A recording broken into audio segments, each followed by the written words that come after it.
I just want to say congratulations to Allen Iverson for making the Hall of Fame, man. That's pretty big. My Allen Iverson is from Hampton. He went to Bethel High School, and my family, my grandfather is from the Portsmouth to Tidewater area, so I have an organic affinity for Allen Iverson, and more so than that, my 20s, I was wearing them throwback jerseys and them fitted caps, and Allen Iverson had such a huge impact on um, the sport of basketball.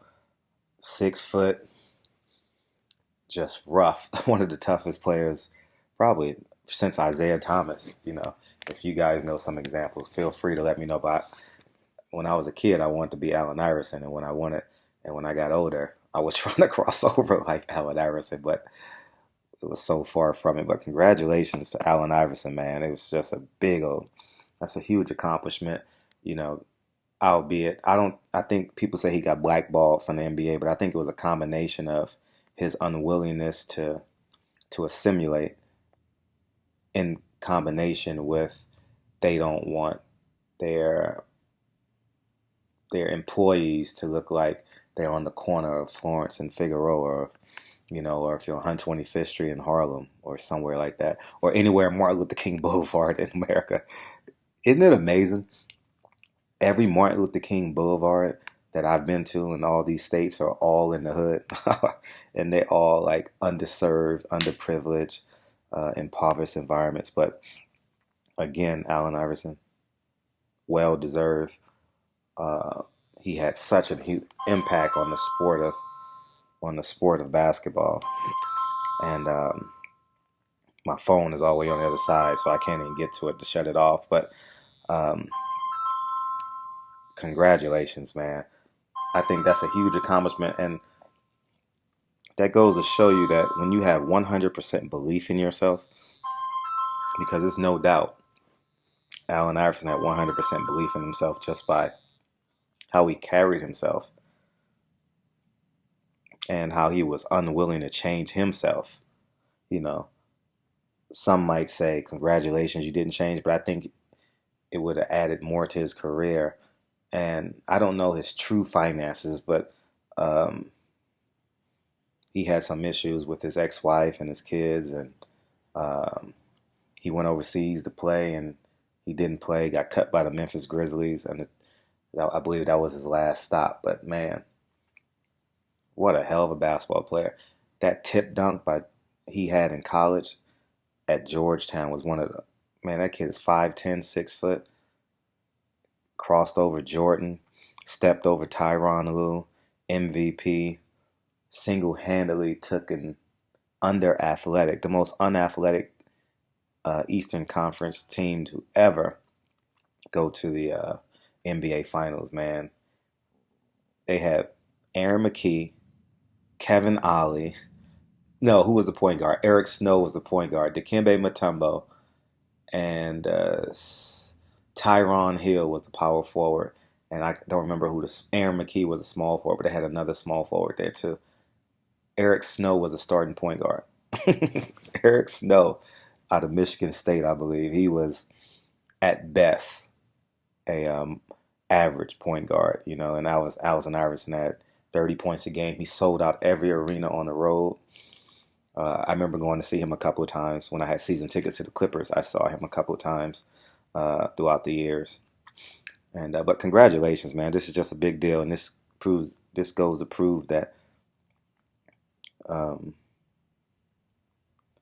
your destination is within reach if you 100% put all your efforts into it. And he's a great example of that. I know he had some issues in high school with I believe it was the bowling alley incident. I think 30 for 30 did a series on it. But congratulations, man. This is just a hell of an accomplishment. And on the sidebar, I was watching today that Scottie Pippen said that they would have swept Golden State. I agree. I think, I got a funny story about Scottie Pippen, man. When I was 19 or 20 or something like that, I was really young. And I was dating this girl. and obviously she was bad because you don't only get bad ones. And Scottie Pippen was with I can't remember who he was with, but I was dating this girl from USC, and Scottie Pippen tried to take my girl from me that night. Man, it was the funniest thing. So, but anyways, barbershop conversations. Oh, but getting back to it, but I think that it's just no way. If let's see, Scottie Pippen would guard Steph Curry, Michael Jordan would guard um, Klay Thompson, and Dennis Rodman would guard Draymond Green, Andre Iguodala, or they switch everything. You know, that would be an embarrassment. It's no way in hell, and especially with no hand checking now, Michael Jordan will be able to go where he wants to go. Um, I'll tell you guys a great story. I had a chance to spend the weekend with Randy Brown. Randy Brown was the backup point guard on the Bulls championship teams. I'm just going to paraphrase our conversation. I don't want to misquote him. But you have Michael Jordan on the team, you have Scottie Pippen on the team, and you have Dennis Rodman on the team. He said Dennis Rodman was a freak of nature. They called him Big Man. That was his nickname. Uh, for the when he played on the Bulls, they called him Big Man. And he said he was one of the most athletic guys he had ever seen. And so that pretty much sums it up.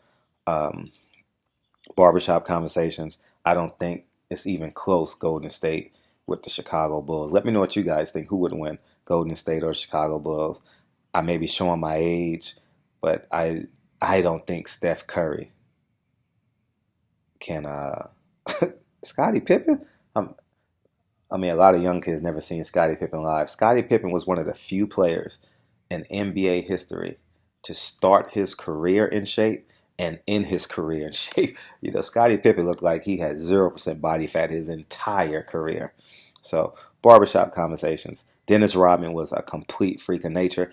I did a film on Dwayne Poley, and Dwayne Poley was roommates with um, Dennis Rodman at a senior All-Star game in college, and he said Dennis Rodman would go out there and get 20 and 20 and then go out and party. And they were literally roommates, so they slept in the same room. So I have a handful of stories on Dennis Rodman. Never met him personally, but one day I will. I'm sure I will. And but Dennis Rodman was a freak of nature. No one stops Dennis Rodman from getting anywhere between 15 and 20 rebounds. So maybe we need to go play NBA 2K16 and you need to run a simulate a 7-game series and see what happens. But anyways, barbershop conversation. You guys are awesome.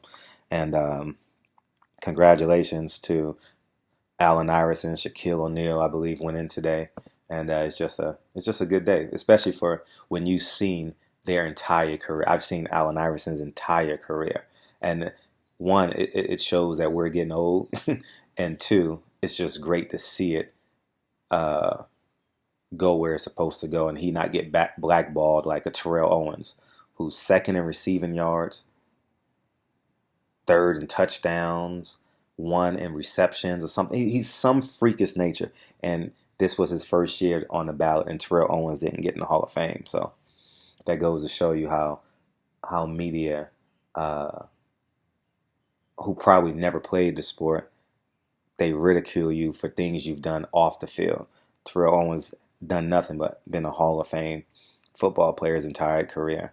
And I've met Terrell Owens a handful of times. We play in the same adult basketball league, so I've spoken with him quite a few times. And but barbershop conversations. Appreciate you guys' support, and again, congratulations to Allen Iverson, one of my favorite basketball players growing up. I should show you guys the videos of all my throwback jerseys. I got probably 40 throwback jerseys, and I know subconsciously Allen Iverson was a part in me buying all them damn jerseys, and I don't even wear them. But anyways, barbershop conversations. Appreciate you guys' support. Talk to you guys soon. Peace.